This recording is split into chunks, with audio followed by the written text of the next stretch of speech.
বাবু, হ্যাঁ। তোমার ভিতরে বলে খালি সুখ আর সুখ। সুখের গোষ্ঠী নাই, শুধু কষ্ট দিয়ে ভর্তি। কেন এত কষ্ট কেন? কষ্ট মানে আমার লাইফের প্রথম এইবারে কষ্ট। এদিন কষ্ট জীবনও হয়নি আমার। কে কেন?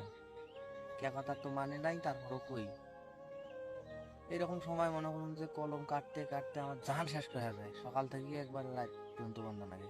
কাম করি তাল পাইলে বিকেল হলে টাকার গাড়ি এসে চুরি করতে গিয়ে। আর এইবারকার আমি দেখতাম হচ্ছে নিজে যে চলমো, মানে একটা যে ভালো একটা যে খাবার খাইবেন বা একটা যে চা নাস্তা বেড়াইবেন, মনের একটা আনন্দ ফুর্তি, এগুলো তো নাই নাই। মানে 10 দিনে একদিন যে একটা কলম কাটবো গাছের, আগাল কাটবো, জয়েন দেবো, সে বুদ্ধি নেই। আপনি আপনি নাকি ব্যবসাও করছিলেন মাঝেতে? ব্যবসা করছিলাম, ব্যবসা লাটে উঠে গেছে। কেন? আনলাম ভুরাঙ্গাম করে মাল আনিয়ে 12 বিধি গেছে, যায় তাই নিলে তাই ফুটে নিলে, কি সমস্যা, টাকা দিলে না কিছু দিলে না, এখন আমার ব্যবসা আমার ছাদে ওটা শেষ।